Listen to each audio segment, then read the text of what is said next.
Brad, what is some of the stuff that you took to the guys that they couldn't get in America? So it's a lot harder for those guys to get some of the things that we have. Like I'm looking at a picture here, and me and Conzola are talking about the cut collars that they wear and the benefits of when to use them and when not, and the time, you know, how they need to be replaced, some of the ones that he had. But Amazon does not run out here at these places. So whenever, you know, I go, I'm taking special leashes for them, and I'm teaching them things too about the Garmin, like the updates that I've got on there, or how to use your Garmin to the best of its ability, or how they need this particular chip, or how they need this particular tool. And so we talk about things that have helped us, the things that have hurt us there, the knives that we have that I take over there to them, and I give them knives, and they've got some great knives. Here's one little knife right here that's a gaucho knife. This is not something that you kill hogs with, but this is like a normal La Cocha gaucho knife. You'll notice that it does not have a stirrup belt loop strap on it. You put it in between your belts, and this little flap goes over the belt, so they carry their knives a little differently. So we just discuss the things that we do similarly, or that we discuss the things that we do that are the same, and we do discuss the things that we do that are different but are going towards the common goal, such as vests, and how I can get them the things that they need in there. Or when their Garmin collars, they're busted and they break, they can't ship them in because of the lithium batteries. It's hard to do these things, and so I bring them fresh Garmin collars, and how to program them in, and how to know where your dog's at, how tight to put them when they pick up the vocalizations, and different things like this, because they can see their dogs a lot of the time. You know, that's part of what Dr. Martinez was doing. He was creating a white dog that he can see out across that country. Well, here we can't see our dogs, and so we rely on that technology and their vocalizations more. And so I teach them more about the units and how to use that. All right, Brad, you got some gifts from Ulises here on this table, and why don't we talk about them? Okay. What are these? Okay, first off, I will tell you, so these are pictures of Dr. Martinez, the guy that created the breed. These are special pictures to Ulises because it's a picture of his grandfather. And obviously in the early 1900s, there's just not a lot of these that are laying around, but these are replicas, and it says, "Para nuestro amigo Brad Sneed" on it. It's a picture of Ulises' grandfather, Dr. Antonio, and he's leaning on his car on this one. Here he is with one of his field hands with two Picari. And so like this shirt that I'm wearing today, it's an old Wrangler shirt, and you look up around the collar of this thing and you can see my grandfather baled countless bales of hay in this shirt. So this shirt is special to me. He's gone now, he has it. These pictures are special to Uli because it's of his grandfather, and you know, he's gone. And he gives these pictures to me because we share the same desire to see the true Dogo Argentino bred and reproduced. And so when we're sitting around, I talk to Ulises nearly every day on the phone, but when we're sitting around the camp at nighttime in his house or La Cocha, we're talking about how to preserve the breed standard of the Dogo Argentino. And by breed standard, I'm not talking about what the normal American thinks, what size and shape they are. We're talking about things you can't see. We're talking about speed, valor, courage, the way their eyes are shaped. We're talking about the way their hips are made, how long the pasterns are supposed to be, and along with the intensity, the athleticism, the speed inside of them, and all the things that you cannot see. And how we tell each other, you know, we are remaining committed to what it takes to preserve that, you know, true heritage of the true Dogo. And not every puppy that we raise are worthy of carrying that on. Some years yield different results of how many that we think are worthy.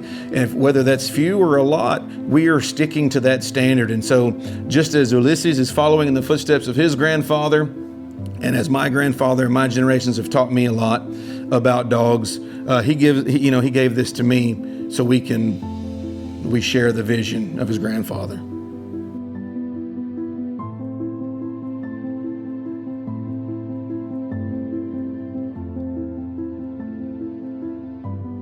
Decirle que para todos nosotros un placer que Brad esté acá y toda su gente, su familia, Sherry y todo. It's a pleasure to have Brad here and his family. Y que hoy estábamos hablando con Hernán y con los chicos que la verdad que es la primera vez que viene un verdadero cazador y que nos sentimos como si estuviéramos como más uno, como que fuera más uno de nosotros que uno de afuera. He said that the first time that there's a real hunter that comes out here is just like us. Y que le habíamos preparado un presente pero que no se lo íbamos a dar a ver si era cierto que era tan bueno como They had a present set up for him, but they wanted to see if he actually was the real thing before he gave it. Y que le podemos decir que era el cazador fuera de nosotros que somos buenos, el mejor que había de afuera. Aside from us, that we're really good, he's the next best thing. Yes. Y que le vamos a dar un presente que es Give me a present. que es una foto de mi abuelo que es el que creó el Dogo Argentino. It's a picture of his grandpa that created the Dogo. Oh, wow! Que dice para nuestro amigo Brad Smith. Oh, muchas gracias.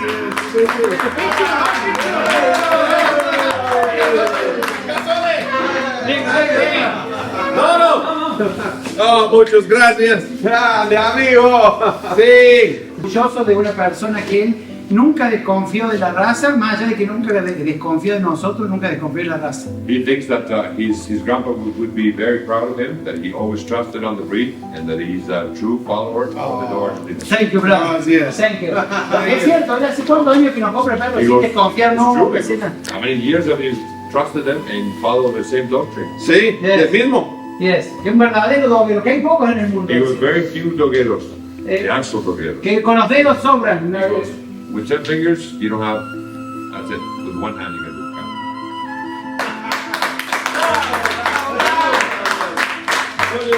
it. Muchas gracias.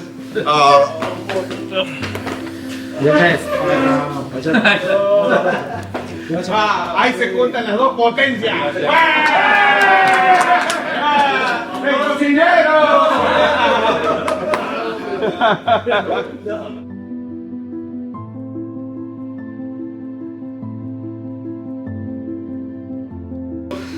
Tell him he's probably noticed I've been giving everybody a few things. Él dice que se llama que te diste cuenta que le di regalito a cada uno. Sí. And I've saved his present that we brought him. El regalo que te trajo te lo guardó para lo último. And I was going to give him on the last day. El último día te iba a dar, pero ahora como estamos todos emocionados. Pero este es nuevo. No. Nunca, it's never been in a hog. It's never been in anything. Nunca lo usaron, bebí. And he can take the cord off if he wants to. Si querés sacarle la correa, pero para matar chancho. But that was handmade by a friend of mine on the TV show for Escucha, el cuchillo este fue hecho a mano del programa ese que tienen que donarse los cuchillos. Mira. Mira, A ver, ¿cómo se llama? Sí. Algo del fuego, ¿cómo se llama? Desafío del fuego. Amigo mío, he's famous. Tell him it's sharp on the bottom and it's sharp on the top. The first tiene 4 filo de los inches. dos lados. Filo dos lados. Aquí, pero y cuando poner este es como mantequilla. Este sale. So the shape of it is different, but the leather is very strong and I couldn't tear it up. El cuero es muy bueno y ya que lo usó y no se lo Es doble gancho. Doble. Trabaja acá, Sí. tac, y ahí cerrás.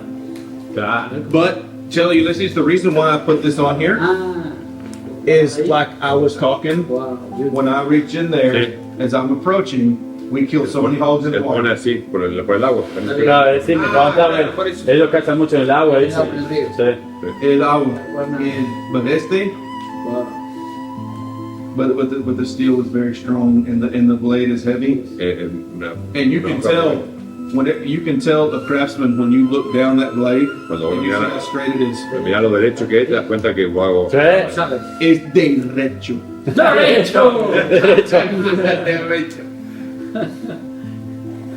Muy bueno. Un abrazo.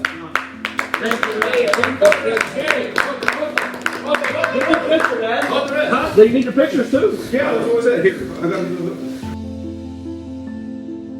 Whenever you see La Cocha, it is truly a historical gem. The conquistadors and the Spaniards 400 years ago built rock walls all through Alpo Corral and that part of Cordoba. And there was a 400-year-old Catholic church there. And around that small sanctuary, Ulises built La Cocha's farmhouse around it. So when you arrive and you see that old building set in the gorgeous mountains, just rolling hills and miles and miles and miles of mountains, and it's way, way outside any major city. It's just beautiful, and it's breathtaking. You wake up every morning and the mountains are out there, huge rocks everywhere, and fog over the mountains, and we'll get to a little bit of that, but it's truly historical and truly breathtaking. So when you're staying in the actual La Cocha farmhouse or the guest house or the house where all the operations is at, it's really historical and it's really cool.